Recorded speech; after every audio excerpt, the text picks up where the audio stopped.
Yeah, the Gray Alien is actually, like, that's one of my earlier works. I usually, I like doing bifurcated ox, and I also like doing, amphibian. So Dan is a comic, and he does a lot of service work. On the podcast, we talk about his work with the unhoused, with the homeless population. And if you don't want to watch the episode at this point, just know Tricia sets a car on fire in the middle of it. I cried. And yeah, we just went over some real top classified government secrets in this podcast. So go ahead and listen to it. Yeah. Hello, everyone. Welcome to the Charmed Life podcast. I am your host, Tricia Carr. This episode is a part 2 of a recent episode I did. I had this conversation with my friend Dan Donohue, who is a stand-up comedian, but also a meditator. And he is, in this particular episode, we talk all about the service work that he's doing by helping people who are on the streets, people who are homeless and unhoused. On the YouTube channel, you may have seen that first episode, and you heard me say that I had a little glitcheroo, which is another way of saying I forgot to hit record on the video. Some of you guys said you didn't mind at all because you kind of just take your audio on YouTube. And with that, I will let you enjoy this part 2 of my conversation with Dan Donohue.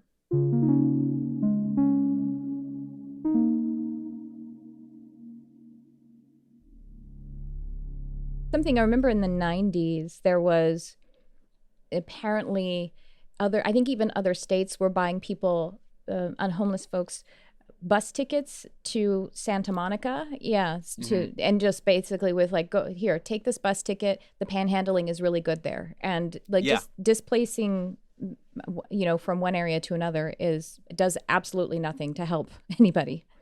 Yeah. Well, it's the difference between like momentary relief and systemic change. Yeah. And this was something that was interesting to me throughout all this is when the pandemic hit, obviously, like, it hurt me, like, financially, as it hurt everybody financially, and having more time to meditate was really great. Mm-hmm. So that was like a weird mix of it. Yeah. But then there was, and I've always felt this until like a couple of months ago, I always felt like there was something missing with my practice. I always felt like meditating always felt really good, and I felt like I was improving, and like my mind was clearer and clearer and clearer, but there was always something missing until I started doing like the other work, until I started to help. And like anyone can do it. There's all these like perceived barriers that we put up where it's like, I want to help the unhoused. Like I see them all the time, but I don't know how. And it's like, grab a couple waters, like get some snacks, have a conversation with them, and like go out in a group and be safe and all that. Yeah. But yeah, I mean, it really is that easy, but you just have to get through this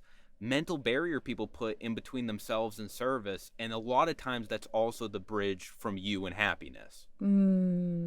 Some wise words there, friend. We're going to pause there a moment. You're going to wear that wisdom there for a second. You want to laugh it away. There you go. Looks good on you. Thank you so much. It is the bridge between you and your. I forgot it. No, you got it. You channeled it. You jazzed it up. That's good. So I was going to ask you, what can people do? What are some tips? And you say, first of all, grab a group and get some supplies and go engage. That's as simple as that. Yeah, I mean that's like the big education is obviously huge. I would say again the groups to follow and watch in terms of education are LA Street Watch and Ground Game for people who are local to Los Angeles. And then if you're anywhere else, I would say there's a helpers coalition in New York that you could follow. But I mean, there's a ton of grassroots organizations all over the place, and you can find them. I wish there was more compiled resources, but I'm sure you could find them on the internet. But yeah, if that none of that applies to you, or you just don't have the time, literally just grabbing some water, grabbing some food. Like baby wipes are always in high demand. Socks are always in high demand. It costs little to nothing. Like it's instead of like swiping your card at a CVS and then giving money to an organization that may or may not be like substantial or viable. Just take that money, buy a water, and give it directly to someone. I see that as a much more direct chain of service. That's beautiful. I actually wrote down the names of those few places, the 2 LA ones and the New York one. We'll put the link in the description for people if that Awesome. applies to you. And, service is a part of like 12-step programs. And particularly, if you are feeling yourself disenfranchised, or if you are feeling lack, and it's not to say, when I say feeling, I mean that can be the literal reality. If you're experiencing lack and compromise in truth, that being of service, that direct frequency of activating service activates service to yourself. The universe then recognizes it, and it magnetizes the universe serving you. That's how I see it to happen on the metaphysical plane. Damn, you just had to top my wisdom, didn't you? You just had to one up me wisdom wise. Listen, in the unified field of consciousness, all things are on equal planes, except wisdom is always a competition between you and the person you're on a podcast with, and it's important to keep that in mind. That's definitely in the bylaws of this podcast. I shall be the wisest. But no, it is.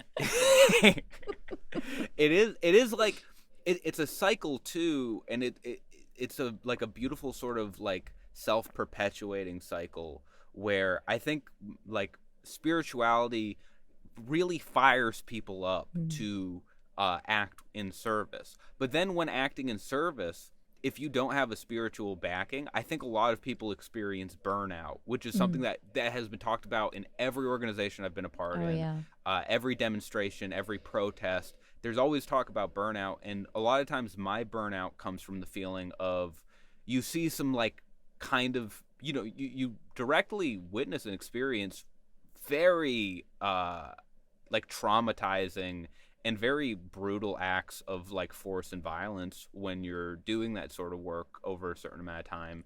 And if you do that and then you feel the feeling that everybody feels at some point, which is, I am so small, this problem is so big, how can I possibly feel good doing this, knowing that whatever contribution I make is going to be minuscule? And meditation and like bringing yourself down from that headspace, because what you're really doing is you're separating yourself from your action, and you're like putting a divider there, and bringing that together and bringing it down to the ground and sort of focusing more on like, well, this is what I can do, and all you can do is all you can do, which is like a complete platitude or whatever, but it is true, and you feel it more when you do have that spiritual practice. So it's like spirituality gets you into service, and then service will be sustained by your spirituality. You did one up, man. Yes. Slam dunk. Try to go out strong. Yes. No, it's so true. And in all seriousness, yes, exactly. You are. It's the dichotomy of the inner experience and taking action upon it. Actually, what it reminds me of, and this is what you had said earlier too, about how you were having your spiritual practice, you're meditating and everything, but there was something missing, and it was the action. It was the acting upon it. There is a channel whose name is Daryl Anka, and he channels a being, an entity, an interdimensional called Bashar. And Bashar says that the language of manifestation is physical action. So basically, the universe or God or source or whatever is going to give you the infilling of the energies and everything, but you're not going to get any more until that is actually acted upon, and however you can act upon it in whatever way is possible for you, Yeah, and it's this thing that can happen with spirituality and any sort of development of self-progress without action, is you do sort of find yourself going further and further, almost like you're floating, like you're getting further and further detached, because it can become self-serving if you don't incorporate the real world. Now, a lot, if your practice is like good and consistent, usually you will naturally find yourself flowing into the action part, and that's a beautiful thing. That's what happened with me, and it's what happens with a lot of people. But yeah, there were points with me where I felt like I was in these kind of like I'll call it like almost self like own like personal feedback loops where it was Mm-hmm. like I was waking up, I was meditating, I was making myself food, I was going to work, I was going to bed, like ba ba ba ba ba ba ba ba ba, and like there's no you're building up all of this energy and then not letting it go into somewhere else, Right. and that's how you really have your practice like go both ways and seesaw in a really nice way. Mm-hmm. Yes. We have, my husband and I, we have this, and actually with my best friend Crystal too, we have this phrase, limes on the ground, a story I Oh, I'm so excited for this. I have no idea where it's I going. I'm have no completely idea, in but I already. love it. I'm So, so in. so the limes on the ground, it comes from, I was actually, the context of it is a little funny. My husband and I were heading out of town for some reason, and we had like, I think we were driving too, and so we had to get in the car. But I was going to meditate first, and so I was meditating, and I think I was meditating in my backyard. And I had in my meditation, I was sort of asking about manifestation or creating some kind of goal. You know what I mean? Like I wanted to have some new, I wanted something new. I was asking to manifest something. So I was connecting with an elf, an elemental being. His name is Franklin. Very cool. And he curses. He says the F word a lot. Nice. See, you were into this story Oh, before. I'm so into Franklin. And anyway, so that's how I perceive this energy. But yeah, it's Yeah. like a kind of a wood elf or a tree elf or something, and he's got this like this energy about him is how I experience this sort of nature spirit guide. And with nature spirits, because they're really in this fast plane, like this 2D, this dimension that is really proximate to creation. So to me, they can have a fast energy and even like a cause and effect kind of energy about them too. Some people Right. say that fairies are mischievous, and it's really just that sometimes they don't have a lot of patience for humans that are walking around and destroying things on the planet. That's what I think it's Right. like. It's like action reaction right away. Totally, yes. Yeah. And so I'm meditating, asking for some kind of manifestation thing. And Franklin, and I'm sitting out in my backyard, and we have this beautiful key lime tree. And it was just like the tree was super pregnant and had dropped all of these limes. And like the ground was just covered with these really beautiful, ripe key limes. And Franklin said to me, "How dare you ask for more when there are limes on the ground?" Oh, that's nice. And it was like a double entendre, because he literally meant, how do you just let nature give her bounty to you and you do nothing about it? He was saying literally pick up the limes, but also in your Yeah. life, you've been given things and you haven't done enough with them. Like you have enough and you haven't taken action on them in direct alignment with the thing that I was asking for. And I was just like kind of like blew my mind. And I went in and I got some bags. And Brian's like, "Are you ready?" And I was like, "I have to pick up the limes on the ground. Franklin, the wood elf, said so." And he was like, "Okay, okay, honey. All right, I'll help you." Yeah. Wasn't really sure. So we talk about that sometimes. It's like, oh man, there are limes on the ground. The reason something isn't happening for me is because there must be limes on the ground. Yeah, no, that's a perfect. I mean, especially being in like a creative sort of circle like I'm in. There's these stories, Yeah. and they're so ubiquitous of people who are like creative and they're in some sort of a job that is like art or music, and you can so many of those people are very subject to substance abuse because a lot of the times they're chasing, it's like, I only have so many hours in the day, I have to create as much as I can. How about I just try this like drug solution, pop a pill and write for longer, and then that'll be my way of sustaining. And it's like that can become such a dangerous game. Like Sure. what you're saying, like when you keep asking for more and more and more and more, like you want more energy, you want more creativity, like blah blah blah blah blah. And the way that you can like get away from that is to be like, oh no, everything is already here. Yes. Gaining more energy isn't going to help me become more creative, because there is a point of diminishing return. Right. There's Yes. like there's a lime cap, we'll call it. There's a lime. There's a cap on limes. That's it. Yeah. You're only going to be given so many limes. But it's so true. Now we're coming back again to presence. We're coming back to mindfulness, and to get into what it is that you have now and where the benefit is, where the gift already is. That's why gratitude Yes. practices are so powerful. They're powerful for manifestation, because you're activating the frequency of being full and satisfied and wealthy Yeah. even. Yeah, and just having an understanding of what's going on around you. Like, this is an example. It's just very fresh in my mind because it happened yesterday. But we were monitoring a sweep, Mm-hmm. and I mean, I won't get into the legal details, but basically, there's a workaround with the city where they're able to do sweeps of encampments within designated areas, which is completely crazy to me during a pandemic that you would take something away from someone who's already living on the streets. Yeah.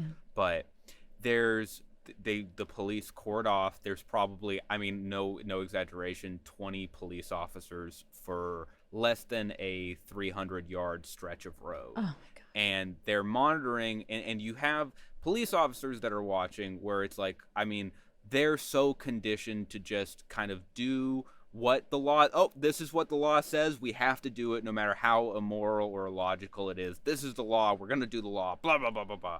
And then you have the sanitations people that are doing it, and the sanitations people for the most part are like destroying a tent and watching, and me watching from outside of the fence, outside of the police line, I just see this like cycle of like ignoring presence from both sides, and how just ignoring what is going on in the moment isn't just neutral. Yeah. It can be so harmful. Yeah. Because it was the police officers being like, well, this is my day today, I was told to do this, and we're gonna, and then the sanitation people being like, well, we're not the police officers, we're just doing our job, they're just here to watch us. And then looking at the result of that being someone's entire belongings being thrown into a like garbage truck and driven away. And that's sort of where it comes in, because it's hard for me to say this, and maybe you have an opinion on it, but there is a part of me where it's like, maybe if both of those people from like a young age had a spiritual practice, they would be in a different place than where they were that day. Like, maybe they would have found a different route, maybe that wouldn't have happened. But I can't speak for that. What I can speak for is like my place in it, and where I feel good is on the other side of that. And I think that if you really do want to make sure that you don't become part of this like ignorant cycle of hate, is to do a spiritual practice, and then from there do what you think is right. Right. And you know, if these people had a spiritual practice from an early age, you know, I think we could get into nature versus nurture, because there are some people who have more mirror neurons in their brains naturally, and there are some people who have more or less of the frontal lobe, and however that anything can be nurtured and anyone can grow. And the answer is nobody knows, what the way it was said in the Bible, no one knows the heart of another man. And that's why I'm hesitant to say that. I know. It's like, I think that some people for sure are just like, it would be hard to get through them no matter what the circumstances. But yeah, when you just see that in person, it makes you think like, what could, in like our perfect world, if we were to make it, what could stop this from happening? And that's just one thing that crosses my mind. It's like, it's hard to conceptualize anything. But yeah, just, I guess, more people following what they act in, like following that feeling in their gut and being like, this is just bad. Anyone to see, like, I caught video of it and I showed it, and it's like, everybody was like, oh yeah, this is just bad. Right. Like, this should not be happening. And yeah, like, I think just following that gut instinct is what would lead to things changing.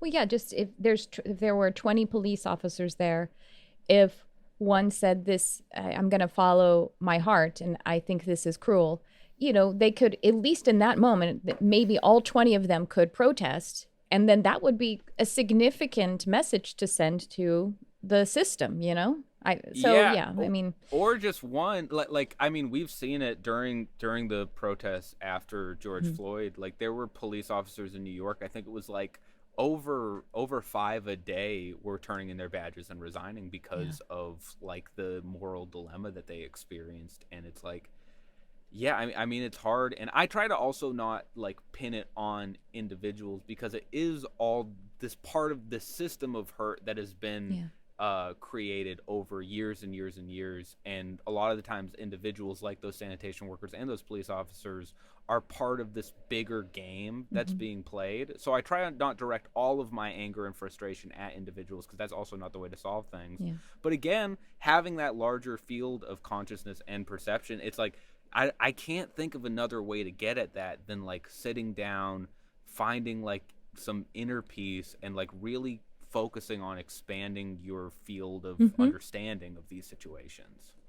I just taught a program with Crystal, my best friend, and there was one lesson that I presented, and it was on the rays, meaning like the chakras, but it's more expanded, slightly different perspective of the rays, and how each of the rays has obviously their positivity, but then if you were to sort of accumulate even too much of that positivity, maybe like you were saying, without off-gassing it or without putting some activation to it, then it can become the shadow side of it. There's always two sides to everything. And, like the yellow ray, that's the identity center. And too much identity could be obviously something like narcissism, In the heart, you'd think, well, the heart, it's the center of compassion. Nothing bad could happen with that. But if you accumulate too much compassion, that could actually be what you're saying. You know what I mean? You get the burnout. You are observing where things are not, because you are holding too much of it. And so what happens, the way that you can help to, with this perspective of the rays, is move up to the next highest ray. The next highest ray from the green, where the compassion is, if you've accumulated too much compassion, is the blue, which is about synthesis.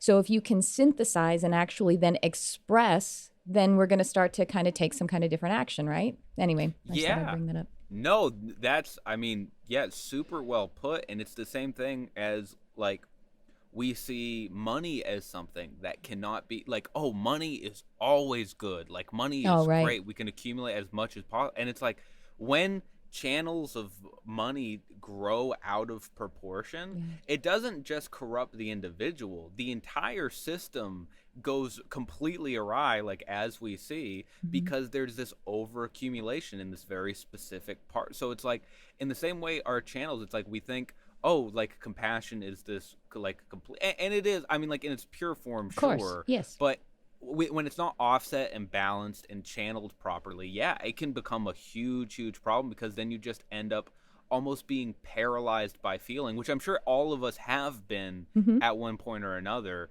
And when I look back at those times, like I've had like panic attacks and breakdowns and all that, and it does feel like you're almost being paralyzed by your emotions. And whenever I look back and assess those situations, it's always become because there was some feeling that was just growing and festering that I wasn't addressing, and eventually it spills over. Yeah.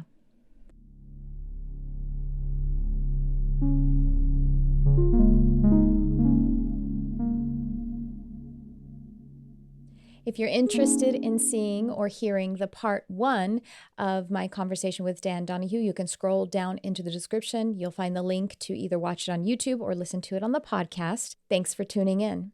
I love you, whoever you are.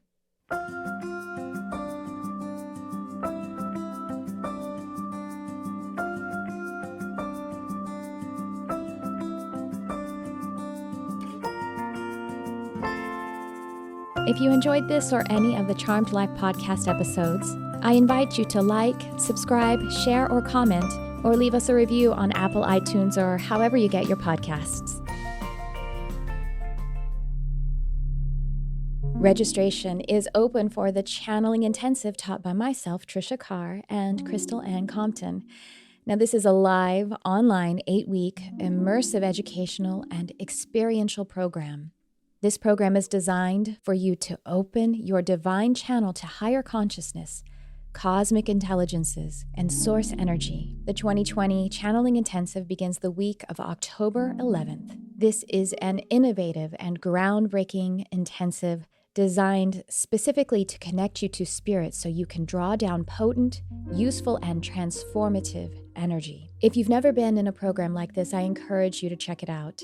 Now, this program is for intermediate to advanced students, and what we mean by that is students who are not afraid of the world of spirit and those who already know how to meditate or have a meditation practice. We will meet live and online for education and group coaching over the course of the 8 weeks. Expect your life to change drastically as new information, energy, revelations, and love pours into you, through you, and by way of spiritual channeling. I encourage you to go to the information page to read all about this 8-week course and also to find frequently asked questions. Now you can click the link in this description, or you can go to learn.lightworkerslab.com/2020CI. If you're interested in metaphysical concepts such as frequency states, dimensions, densities, cosmic guides, and how to practically implement this knowledge into your life. And if you are seeking a community of like-hearted healers and believers in love, then check out the Channeling Intensive. Crystal and I are excited to meet you and to work with you.